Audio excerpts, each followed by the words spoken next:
हम पढ़ रहे थे ह्यूमन फैक्टर, और ह्यूमन फैक्टर में हम पढ़ रहे थे कम्युनिकेशन, ठीक है। तो हमने देखा था कि कम्युनिकेशन की कितनी ज़्यादा इंपॉर्टेंस होती है जब हम एविएशन की बात करते हैं, ठीक है। यानी फील्ड में, एयरक्राफ्ट मेंटेनेंस में एविएशन के फील्ड में कम्युनिकेशन की कितनी ज़रूरत होती है, ठीक है। ये हमने देख लिया था।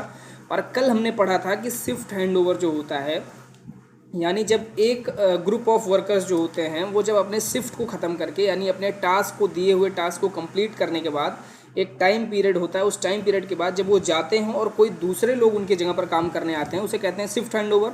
तो हमने देखा था कि शिफ्ट हैंडओवर में क्या क्या गलतियां होती हैं, कैसे हम शिफ्ट हैंडओवर को और अच्छा बना सकते हैं, यानी कि इफेक्टिव बना सकते हैं, है ना। ये कुछ चीज़ें हमने कल ही देख ली थी।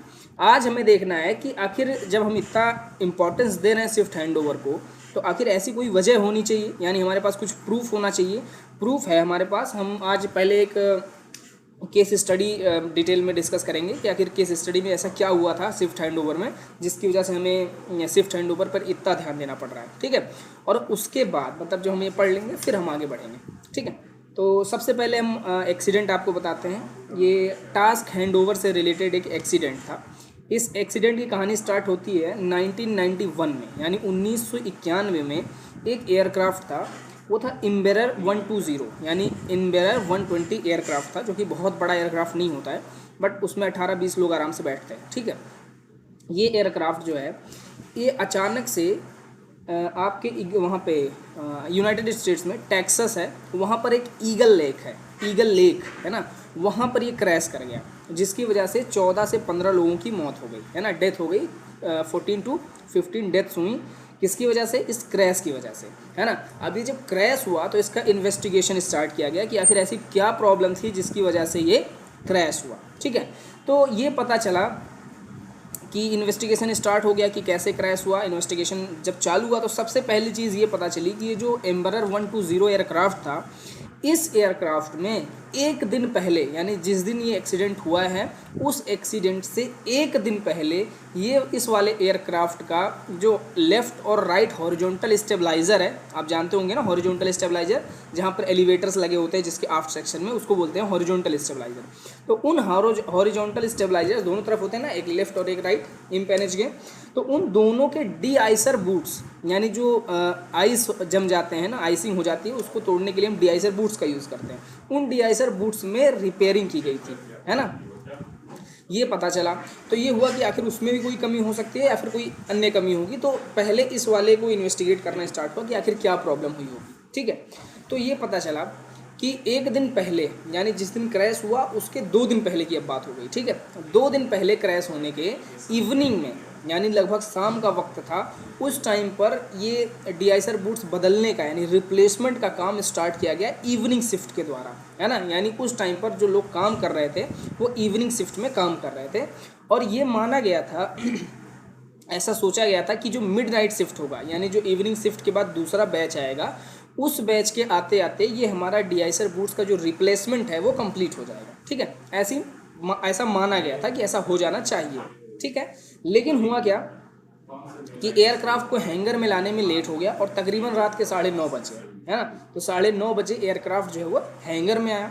उसके बाद जो एम्बेरर 120 एयरक्राफ्ट होता है वो एक टी टेल का एयरक्राफ्ट होता है, ठीक है। टी टेल का एयरक्राफ्ट मतलब होता है जिसके जो हॉरिजॉन्टल स्टेबलाइजर्स होते हैं वो वर्टिकल स्टेबलाइजर्स के ऊपर होते हैं, है ना। जैसा हमने कल आपको एक फिगर दिखाया था ग्लोब मास्टर C-17 का, है ना, उसकी क्या है, जो हॉरिजॉन्टल स्टेबलाइजर्स हैं वो वर्टिकल स्टेबलाइजर्स कैसे ऊपर लगे होते हैं, ठीक है, इस तरह से। तो उस पर मेंटेनेंस करना था, जो तकरीबन ग्राउंड से 20 फीट ऊपर था, है ना। और ये चालू हो गया। 2 मेंटेनेंस टेक्नीशियन को दिया गया ये जिम्मेदारी कि आप जा करके इसे रिप्लेस करिए, आपके डी-आइसर बूट्स को, ठीक है। तो डी-आइसर बूट्स की जो रिप्लेसमेंट थी वो स्टार्ट हो गई। लेफ्ट वाले में अलग कोई काम कर रहा था और राइट वाले में अलग कोई काम कर रहा था, ठीक है। लेफ्ट वाले डी-आइसर बूट में कुछ स्क्रूज ऐसे थे जो ऊपर साइड में लगे हुए थे, यानी top of the horizontal stabilizer, है ना। तो वहाँ से कुछ स्क्रूज नहीं निकल रहे थे, कोई भी रीज़न रहा हो, तो उसको वहीं पर छोड़ दिया गया। और राइट वाला जो हॉरिजॉन्टल स्टेबलाइजर था वहाँ से डी-आइसर बूट को चेंज कर दिया गया, ठीक है। वो चेंज हो चुका है, वो रिप्लेस हो चुका है। इतना करते करते जो मिड नाइट शिफ्ट था उसका वक्त हो गया, और हमें क्या करना था, टास्क को हैंड ओवर करना था। तो दोनों ही टेक्नीशियन, जिसने राइट वाला किया था वो तो गुड था, उसने अपना टास्क हैंड ओवर किया, उसने अपनी एंट्रीज सारी लॉग बुक में डाली और उसके बाद वो चला गया। लेकिन जो लेफ्ट वाले में काम कर रहा था उसने अपने लॉग बुक में एंट्रीज नहीं की, है ना, कि मुझे अभी इसको काम इसमें बाकी है, क्योंकि कुछ स्क्रूज उसने निकाल दिए थे और सारे स्क्रूज नीचे वाले जो थे वो निकल गए थे, लेकिन ऊपर वाले कुछ स्क्रूज अभी भी बचे हुए थे। ठीक है, इसके बाद क्या हुआ कि वो चला आया, है ना, और उसने एंट्रीज नहीं की और वर्बली यानी सिर्फ मुंह से बता दिया, जो आने वाले शिफ्ट के लोग थे उनको सिर्फ मुंह से ये बता दिया गया कि जो लेफ्ट वाला हॉरिजॉन्टल स्टेबलाइजर है उसके डिआइसर बूट्स अभी चेंज नहीं किए गए। ठीक है, अब क्या हुआ, जो नए शिफ्ट वाला है उस आदमी को पर्टिकुलर पता था कि अभी लेफ्ट वाला चेंज करना बचा हुआ है ना। जब वो वहाँ पर आया तो उसके जो वर्क डिस्ट्रीब्यूशन थे उसके हिसाब से उसे किसी और काम के लिए भेज दिया गया। ठीक है, और लेफ्ट वाले हॉरिजॉन्टल डिआइसर बूट को रिप्लेस करने के लिए एक नया मेंटेनेंस टेक्नीशियन आया, है ना। अब देखो गलती यहाँ पर हुआ क्या कि जिसको एक्चुअली में ये पता था कि लेफ्ट वाले हॉरिजॉन्टल स्टेबलाइजर में ऊपर कुछ स्क्रूज ऑलरेडी अभी लगे हुए हैं, है ना, यानी उसका रिप्लेसमेंट अभी नहीं किया गया है, वो दूसरे काम में चला गया। ठीक है, बिना बताए जो नया वाला आया, और जो एक्चुअल में उसमें काम किया था उसने अपने लॉग बुक में एंट्रीज नहीं की थी कि इतना काम हो चुका है और ये बचा हुआ है। एंट्रीज ना होने की वजह से जो नया टेक्नीशियन आया उसने ऐसा एज्यूम किया कि इसमें ऑलरेडी नया डिआइसर बूट लगा हुआ है, बस इसके कुछ स्क्रूज बचे हुए हैं, यानी 2-3 उसने देखा ऊपर लगे हैं, तो उसने सोचा बस 2 ये नीचे वाले स्क्रूज मुझे टाइट करने हैं, और उसने दूसरे स्क्रूज इसमें फिट किए। ठीक है, अब एयरक्राफ्ट क्लियर हो गया। एयरक्राफ्ट जब इसको बाहर भी निकाला गया, देखो कोई भी जब मेंटेनेंस क्लियर किया जाता है उसके पहले इंस्पेक्शन होता है। ठीक है, तो रात का टाइम था, रात को ये मेंटेनेंस चल रहा था, होते होते सुबह हो गई। सुबह के तकरीबन 4 बज रहे थे जब हैंगर वो खाली करना था, क्योंकि कोई और एयरक्राफ्ट का मेंटेनेंस करना। ठीक है, तो जल्दी जल्दी में इंस्पेक्शन किया गया, रात का वक्त था, सभी किसी ने इतना ज़्यादा ध्यान नहीं दिया। कुछ स्क्रूज जो थे वो अभी भी मिसिंग थे लेफ्ट हॉरिजॉन्टल स्टेबलाइजर के डिआइसर बूट्स में, है ना। उसके बाद उसको क्लियर कर दिया गया, एयरक्राफ्ट टेक ऑफ कर गया, है ना। उस दिन की उसने फ्लाइट की, आकर के दोबारा लैंड हुआ, तब भी कोई प्रॉब्लम नहीं थी। नेक्स्ट डे यानी अगले दिन जब ये फिर से टेक ऑफ किया, तो अभी टेक ऑफ से कुछ ही दूर गया हुआ था कि अचानक से इसका जो डिआइसर बूट था वो पूरी तरह से फट के बाहर आ गया, है ना। क्यों? क्योंकि उसमें कुछ स्क्रूज लगे हुए नहीं थे, वहाँ पर डायरेक्टली हवा जो है अंदर जा रही थी, और उसकी वजह से एरोडायनेमिक फोर्सेस लग रहे थे।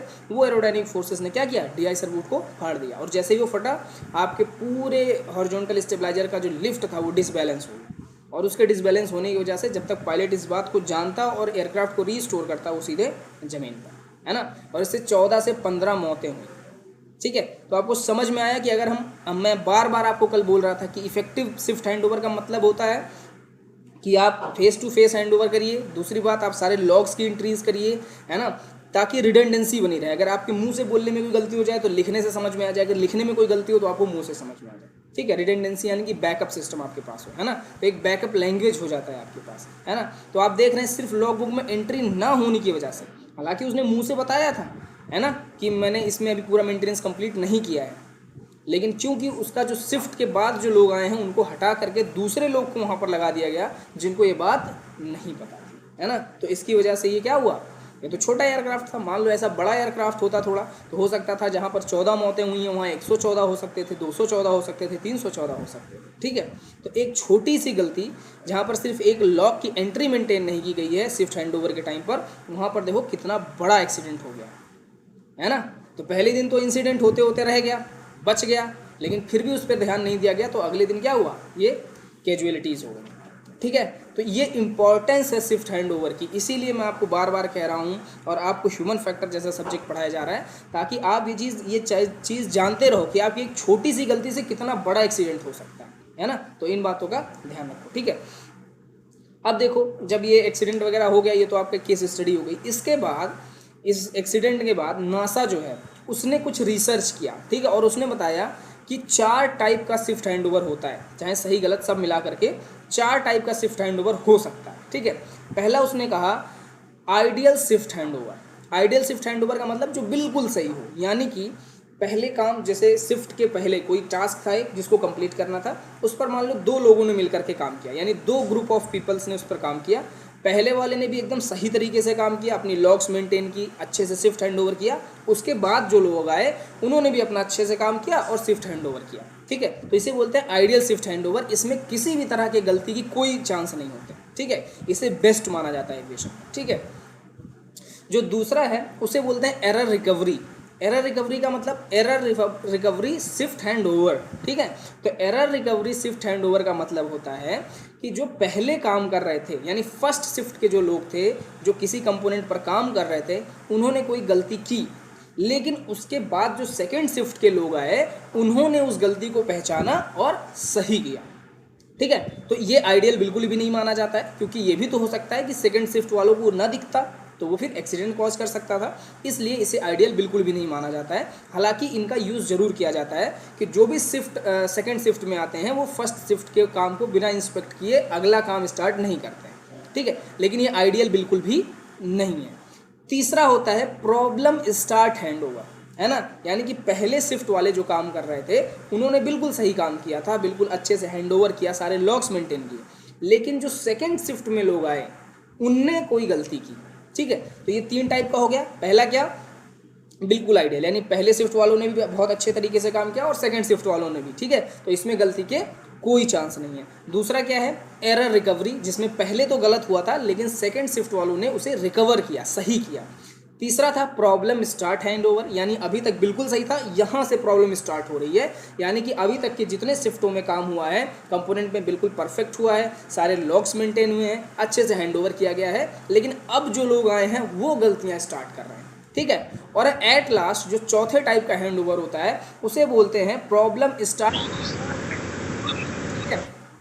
इसका क्या मतलब है, इसका मतलब है पहले शिफ्ट के जो लोग थे वो ऑलरेडी गलतियां कर रहे थे, है ना, उन्होंने कुछ गलतियां की, लॉक्स नहीं मेंटेन किया, अच्छे से हैंडओवर नहीं किया, और जो सेकंड शिफ्ट में आए उन्होंने उसी गलतियों को कंटिन्यू रखा, मतलब वो भी उसी तरह से काम कर रहे थे, यानी पहले भी लापरवाह लोग थे और उसके बाद भी लोग लापरवाही करते चले गए, यानी पहले गलतियां थी ऑलरेडी शिफ्ट हैंडओवर में, मेंटेनेंस में, लॉग्स में, जहाँ भी गलतियाँ रही हैं ऑलरेडी गलतियाँ थी और उसी को कंटिन्यू कर दिया गया। ये सबसे ख़राब हैंडओवर माना जाता है और ये किसी भी कंडीशन में एक्सेप्टेबल नहीं होता है, ठीक है। कौन सा, ये प्रॉब्लम स्टार्ट बिफोर हैंडओवर, यानी अभी हैंडओवर शुरू भी नहीं हुआ है उसके पहले से प्रॉब्लम्स स्टार्ट हो गई, ठीक है। तो ये 4 तरीके के हैंडओवर होते हैं। आइडियल यानी दोनों तरीके से परफेक्ट, पहला और दूसरा टीम दोनों ने अच्छे से काम किया।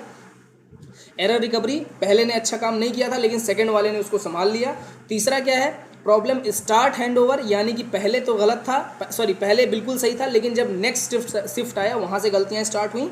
और प्रॉब्लम स्टार्ट बिफोर हैंडओवर का मतलब पहले भी गलत चल रहा था और उसे कंटिन्यू करते चले गए, ठीक है। तो ये 4 तरीके के हैंडओवर जो है वो हमें नासा ने सजेस्ट किया कि ये 4 कैटेगरीज हो सकती हैं और कोशिश करो कि आपका जो शिफ्ट हैंडओवर रहे वो फर्स्ट कैटेगरी में हो, जिसे हम बोलते हैं आइडियल शिफ्ट हैंडओवर। समझ में आ गया सभी को? किसी को कोई डाउट है इसमें कि क्या होता है हमारा शिफ्ट हैंडओवर, कितने तरीके का होता है, नासा ने क्या क्या सजेस्ट किया? सभी को समझ में आया?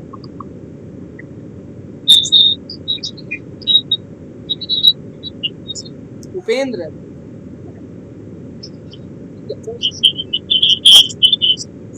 कोई बात नहीं, सारे चारों नहीं समझ में आया या 1-2? ठीक है, मैं फिर से बता दे रहा हूँ। देखो, आइडियल शिफ्ट हैंडओवर का मतलब होता है पहले शिफ्ट में जो लोग काम कर रहे थे वो सेम मतलब सारा अच्छा काम कर रहे थे, लॉग्स वगैरह सही से मेंटेन किया, और जो दूसरे शिफ्ट में आए वो लोगों ने भी बहुत अच्छा काम किया, तो इसमें गलती की कोई चांस नहीं है। दूसरा है एरर रिकवरी, यानी कि पहले किसी ने गलती की थी पहले शिफ्ट में, लेकिन जब सेकेंड शिफ्ट में लोग आए तो उस एरर्स को सही कर दिया, यानी रिकवर कर दिया, ठीक है। तीसरा है प्रॉब्लम स्टार्ट हैंडओवर, यानी पहले जो लोग थे वो बिल्कुल सही काम कर रहे थे लेकिन जब सेकंड शिफ्ट स्टार्ट हुआ तो वहाँ पर कोई गलतियाँ हो गई, ठीक है। तो ये 3 तरीके हो गए। और चौथा जो है, ये जो सबसे ख़राब मेथड है, ये बोलता है प्रॉब्लम स्टार्ट बिफोर हैंडओवर, यानी पहले भी गलतियाँ हो रही थी और जब शिफ्ट को हैंडओवर कर दिया गया उसके बाद भी जो लोग आए उन्होंने इन गलतियों को कंटिन्यू रखा, ना तो उन्होंने सही किया ना कुछ किया, एक तो उनकी गलतियाँ थी ही और खुद की गलतियाँ भी स्टार्ट कर दी, ठीक है। तो ये 4 तरीके के हैंडओवर्स होते हैं, ठीक है। अभी समझ में आ गया उपेंद्र?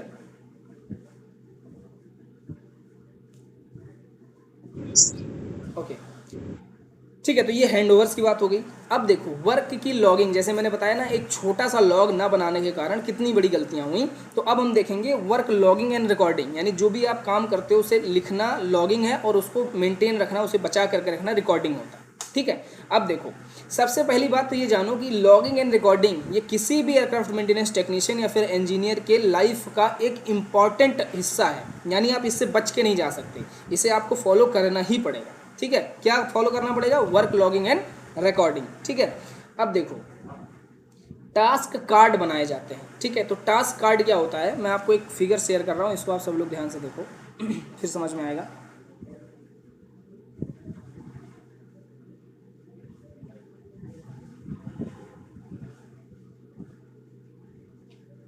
ये देखो, ठीक है, ये दिख रहा है, ये कोई एयरलाइन का ऐसे आर्टिफिशियल नाम दिया गया है, गो फास्ट एयरलाइन। ठीक है, मान लो कोई एयरलाइन है और आपको जो काम करना था वो फ्लैप से रिलेटेड कोई काम करना था, तो यहाँ पर देखो आपको ABCDEF ऐसे पॉइंट्स दिख रहे होंगे और हर एक पॉइंट में उस टास्क का कुछ हिस्सा लिखा गया है। जैसे पहला लिखा हुआ है check the cable tension are correct. ठीक है, दूसरा हिस्सा ऐसे लिखा हुआ, तीसरा, चौथा, पांचवा, छठवां, ऐसे किसी एक काम को छोटे छोटे पार्ट्स में डिवाइड कर देना और उसके लिए अलग अलग ब्लॉक्स बना देना। तो इससे हमें क्या फ़ायदा होगा, ये देखो। अब मान लो हमें इस सिस्टम पर काम करना है और ये पहला हिस्सा हमने परफॉर्म कर लिया, यानी हमने केबल टेंशन चेक कर लिया कि फ्लैप को घुमाने वाली जो केबल जा रही है उसका टेंशन ठीक है। जैसे ही आपने इसे चेक कर लिया, आप इस पर अपना सिग्नेचर करोगे और जो भी इंस्पेक्टर वहाँ पर है जो आपके काम का इंस्पेक्शन कर रहा है उससे सिग्नेचर या स्टैंप लगवा लोगे। ठीक है। अब इससे होगा क्या, सिग्नेचर जब आप कर लिए, एक्चुअली में ये सिग्नेचर ही है, उसका नाम स्टैंप है। ठीक है, तो मैकेनिक ने अपना सिग्नेचर किया, इंस्पेक्टर ने अपना सिग्नेचर किया, यानी इस पूरे टास्क का पहला पार्ट आपने कंप्लीट कर लिया, दूसरा इसी तरह से, तीसरा इसी तरह से, चौथा, पांचवा और छठवां। अगर आपने सारा कंप्लीट कर लिया तो टास्क कंप्लीट हो गया। लेकिन मान लीजिए आपने 3 काम कर लिए हैं या फिर 4 काम कर लिए हैं और पांचवा और छठवां बचा हुआ है, तो ऐसे कंडीशन में क्या होगा कि आप इतने काम करने के बाद ये टास्क कार्ड जो है वो आने वाले शिफ्ट के मेंबर को ओवर कर देंगे, हैंड ओवर कर देंगे, है ना। तो वो क्या करेगा, उसको पता है कि इतने सारे काम हो चुके हैं, अब नेक्स्ट जो बचा हुआ काम है वो क्या करेगा, यहाँ पर यूज़ कर लेगा। वो अपना सिग्नेचर करेगा, इंस्पेक्टर का, फिर आगे यहाँ पर करेगा और अपना आगे, है ना। इस तरह से वो काम कर लेगा जो हमारा आने वाला होगा। ठीक है, तो इससे क्या होता है, ये टास्क कार्ड क्या है, तो इसमें हम क्या करते हैं, पूरे काम को बहुत डिस्टिंग्विश पार्ट्स में, छोटे छोटे पार्ट्स में डिवाइड कर लेते हैं, ताकि इन केस अगर हमारा काम अधूरा रह जाए तो आने वाला जो टास्क हैंड ओवर हम करेंगे, जो भी लोग आने वाले हैं वो अच्छे से काम कर सकें। समझ में आया सबको कि टास्क हैंड ओवर क्या होता है। अब ये जो टास्क है, ये जो टास्क कार्ड होते हैं ये 2 तरीके के होते हैं, शेड्यूल्ड एंड नॉन शेड्यूल्ड, है ना। तो शेड्यूल्ड क्या होते हैं, शेड्यूल्ड मतलब जिनको रोज करना है, जैसे मान लो कोई इंस्पेक्शन चेक है ना, या फिर लाइफ जैकेट्स की चेकिंग है, या इस तरह के बहुत सारे काम होते हैं एयरक्राफ्ट में जो शेड्यूल बेसिस पे होते हैं, यानी पर डे उनको किया जाता है ना। तो उसे बोलते हैं शेड्यूल्ड टास्क कार्ड, है ना। और मान लो ऐसा हो गया कि कोई ऐसा टास्क कार्ड है जिसका एक स्टेप आप तो परफॉर्म कर रहे थे, पर कुछ ऐसी गड़बड़ी है उसमें या कुछ ऐसा इन्फॉर्मेशन है जो आप करना चाह रहे हो पर आपका शिफ्ट जो है वो ख़त्म हो चुका है, तो उसके लिए आप क्या करोगे, एडिशनल, है ना, एडिशनल एक टास्क कार्ड बनाओगे अलग से और उसको शिफ्ट वाले को हैंड ओवर करोगे कि भैया देखो ये काम तो करना है आपको, लेकिन इस बात का आप ध्यान रखना, है ना। जैसे मान लो कि बहुत बार ऐसा होता है, आपने देखा भी होगा कि ये अगर ये काम तुम सही तरीके से नहीं करोगे तो भैया ये भी डैमेज हो जाएगा, है ना, यानी रिलेटेड चीज़ें जो होती हैं, तो वहाँ के लिए आप क्या करोगे, एडिशनली एक नोट टाइप का बना के उसे दोगे कि भैया देखो ये काम तो तुम कर लो, लेकिन इसमें ये वाली प्रॉब्लम का अलग से ध्यान रखना, जो आपके टास्क कार्ड में नहीं लिखा है फिर भी आपने एडिशनली उसे दिया है, उसे बोलते हैं एडिशनल टास्क कार्ड। समझ में आया सभी को। और ये शेड्यूल्ड भी हो सकता है और नॉन शेड्यूल्ड भी हो सकता है। ठीक है, शेड्यूल्ड का मतलब जिसको डेली बेसिस पे करना है या फिर 2 दिन पर, हर 2 दिन पर करना है या हर 5 दिन पर करना है, उसे बोलते हैं शेड्यूल्ड। नॉन शेड्यूल्ड का मतलब होता है जैसे इंजन चेंज करना है ना, तो ये शेड्यूल्ड नहीं है, नॉन शेड्यूल्ड। मान लो उसमें कोई अचानक से इंजन जो है वो हॉट स्टार्ट हो गया या कोई और प्रॉब्लम हो गई, तो आपको इंजन चेंज करना है या उसका कंप्रेसर डैमेज हो गया है, तो क्या इसमें बहुत टाइम लगता है ना। तो जो लार्ज टाइम के होते हैं या फिर कुछ ऐसा मेंटेनेंस है जो रोज़ का नहीं होता है, ये सारी चीज़ें जो हैं वो आपके आते हैं नॉन शेड्यूल्ड टास्क में, है ना। और इनके लिए जो कार्ड बनता है उसे बोलते हैं नॉन शेड्यूल्ड टास्क कार्ड। समझ में आया सबको, है ना। अब इसके बाद हमारा टॉपिक है keeping up to date and currency. इसका मतलब क्या है कि भाई ऑर्गेनाइजेशन में क्या हो रहा है, एविएशन के क्या क्या रूल्स रेगुलेशन आ रहे हैं, है ना, कोई बुलेटिन्स वगैरह तो नहीं इशू किए जा रहे हैं, इन सभी चीज़ों से सबको अवगत कराना, सबको बताना कि हाँ ये चीज़ें चल रही हैं। जैसे कि अगर कोई ऑर्गेनाइजेशन में नया एयरक्राफ्ट आया है तो कौन सा एयरक्राफ्ट नया आया है भाई, आप उसको जान लो, पता चला आप उसमें रेटेड नहीं हो, उसमें भी काम करना स्टार्ट कर दिया। न्यू टेक्नोलॉजीज़ जो डेवलप हो रही हैं डे बाय डे, तो कौन सी टेक्नोलॉजी हमारे भी ऑर्गेनाइजेशन में स्टार्ट हो चुकी है। इसके अलावा कौन कौन से नए टूल्स आए हैं और उन टूल्स का क्या काम है, ताकि आप पुराने की जगह, ऐसा तो नहीं है ना कि पुराना कोई टूल था उसकी जगह उसको रिप्लेस करके यूज़ कर लिया, तो भी प्रॉब्लम है।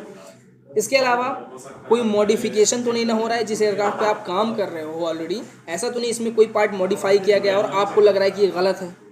ये इस चीज़, इन सारी चीज़ों से आप अप टू डेट रहो। जैसे आपका फ़ोन है वो अपग्रेडेड होना चाहिए, है ना, अपडेट होना चाहिए, वैसे आपकी नॉलेज को भी अपडेट होना चाहिए जब आप ऑर्गेनाइजेशन में काम कर रहे हो, है ना। इसके बाद जो एयरक्राफ्ट मेंटेनेंस टेक्नीशियन है वो कैसे, जैसे कोई नई टेक्नोलॉजी आई तो ये ऑर्गेनाइजेशन की जिम्मेदारी है कि आपको वो उस कोर्स के लिए अलग से प्रैक्टिस करवाएगा, यानी ट्रेनिंग दिलवाएगा, ताकि आपका जो कोर्स है वो पूरी तरह से अपडेटेड रहे। इसके अलावा अगर कोई मटेरियल ऐसा है, जैसे मान लीजिए कि कोई सर्विस बुलेटिन आया है या फिर कोई कार्ड आया है जिसको एयरक्राफ्ट मेंटेनेंस टेक्नीशियन को जाना चाहिए, या फिर कोई मेंटेनेंस मैनुअल में मॉडिफिकेशन हुआ है कि भाई तरीका बदल गया, अब ऐसे नहीं ऐसे मेंटेनेंस करना है, तो ये सारी चीज़ें मेंटेनेंस जो हमारे पर्सनल होते हैं उनको प्रोवाइड होना चाहिए, ठीक है।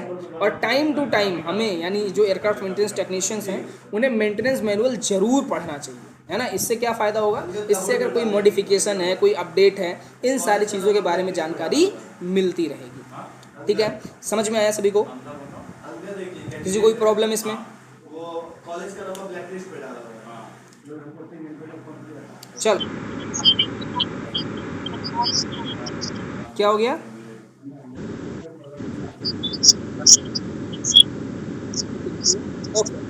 नॉन शेड्यूल्ड टास्क कार्ड का मतलब ये होता है कि ऐसे काम या ऐसे टास्क करना जो डेली बेसिस पे या रूटीन वाइज नहीं होते हैं, ठीक है। शेड्यूलिंग का मतलब होता है एक टाइम पर होना, जैसे रोज होना, या 2 दिन के बाद हो, हर 2 दिन के बाद हो, हर 5 दिन के बाद हो, हर हफ्ते के बाद हो, या फिर रोज का हो जाए, इतने बजे से इतने बजे तक होगा, इसे बोलेंगे शेड्यूल्ड, यानी जो पहले से निर्धारित है।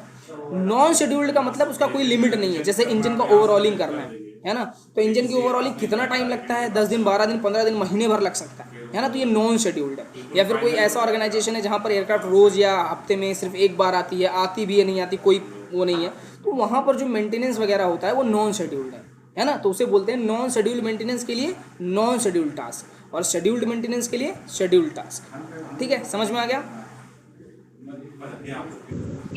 ओके, तो are keeping up to date मतलब समझ गए आप। करेंसी यहाँ लिखा हुआ है, तो करेंसी मतलब नोट मत समझना, करेंसी मतलब आप करेंटली अवेलेबल रहो कि नहीं, जितने भी आपके इन्फॉर्मेशन है वो करेंट वाले आपके पास हैं या नहीं, उसे बोलते हैं करेंसी, ठीक है।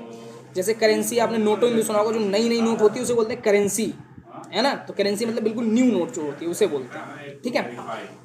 चलो, नेक्स्ट है आपका डेसिमिनेशन ऑफ इंफॉर्मेशन। तो डेसिमिनेशन का मतलब होता है बताना। जैसे मान लो कि आप किसी ऑर्गेनाइजेशन में काम कर रहे हो, आपके पास कोई नया इन्फॉर्मेशन आया कि भाई ये मॉडिफिकेशन है या मेंटेनेंस मैनुअल में ये चेंज है, अगर ऐसा कुछ है तो आप क्या करोगे कि वो इन्फॉर्मेशन अपने कलीग्स के साथ, अपने कोवर्कर्स के साथ, या आपके जो ग्रुप के लोग हैं उनके साथ क्या करोगे, शेयर करोगे। इसे बोलते हैं डेसिमिनेशन या फिर स्प्रेडिंग ऑफ द इंफॉर्मेशन। जो भी इंफॉर्मेशन आपके पास है वो आप स्प्रेड करिए। जैसे कि मान लीजिए नोटिस बोर्ड पे अगर कोई अपडेट लगा हुआ है ना, तो नोटिस बोर्ड पे अपडेट है तो सभी लोग देख लेंगे, लेकिन अगर मेंटेनेंस मैनुअल में कोई अपडेट है और आपने उसे देखा है तो आप क्या करोगे, सभी को बताओगे कि भाई या तो आप पढ़ लो या तो आप खुद ही बता दो कि ये मॉडिफिकेशंस हुए हैं, ठीक है। वैसे ज़्यादा अच्छा होगा कि आप उसे खुद कहो कि जा करके तुम्हें भी एक बार पढ़ो, क्योंकि हो सकता है कुछ पॉइंट आपके समझ में ना आया हो या कुछ पॉइंट आप भूल गए, ठीक है। तो एविएशन में हम किसी की मेमोरी पर भरोसा नहीं कर सकते, हमें हमेशा जो है रिटन गाइडेंस पर भरोसा करना चाहिए,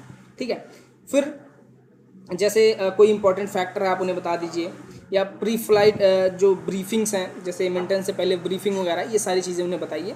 और इसके लिए हम क्या करेंगे, तो मेंटेनेंस मैनुअल में अपडेट कर सकते हैं, नोटिस बोर्ड में लगा सकते हैं कि भाई ये वाली चीज़ें सभी लोग पढ़ लो, इन सब चीज़ों का हम काम कर सकते हैं। सर्विस बुलेटिन्स पढ़ना चाहिए, जो है देना चाहिए एक दूसरे को पढ़ने के लिए, ताकि भाई सब जो है वो इन्फॉर्मेशन को जाने, है ना। और अगर कंक्लूजन की बात करें तो कंक्लूजन में यही है कि जो आपका कम्युनिकेशन है वो बहुत बड़ा रोल प्ले करता है जब आप एविएशन में मेंटेनेंस की बात करते हैं, ठीक है। क्योंकि आपको एक जगह से दूसरी जगह कोई इन्फॉर्मेशन पहुंचाना है तो कम्युनिकेशन के जरिए होता है, चाहे आप बोल करके पहुंचाइए या लिख करके पहुंचाइए, ईमेल करिए, जो कुछ भी आप कर रहे हैं वो किसके उससे होता है, कम्युनिकेशन के ही तरह उससे होता है। इसके अलावा कम्युनिकेशन बहुत ज़रूरी है, क्योंकि आपने देखा शिफ्ट हैंड ओवर के टाइम पे भी बहुत ज़रूरी है, किसी को कुछ समझाना है तो ज़रूरी है ही है ना। इसके अलावा आपका फीडबैक मैसेज का बहुत ज़रूरी है जब आप कम्युनिकेशन की बात करते हैं। कम्युनिकेशन हमेशा 2 वे होना चाहिए, 1 वे नहीं होना चाहिए। 2 वे का मतलब मैं जो बोल रहा हूँ आपको समझ में आना चाहिए, आप जो बोल रहे हो मुझे समझ में आना चाहिए, ठीक है। ऐसा नहीं हो कि सिर्फ मैं बोल रहा हूँ और आपको समझ में नहीं आ रहा है फिर भी मैं बोले जा रहा हूँ, है ना। तो ऐसी इन्फॉर्मेशन जो है वो खतरनाक हो सकती है, ठीक है। समझ में आ गया सभी को। और इसके साथ हो गया हमारा चैप्टर एंड। आप किसी को कोई क्वेश्चन अगर आप पूछना हो तो माइक ओपन करो और पूछो।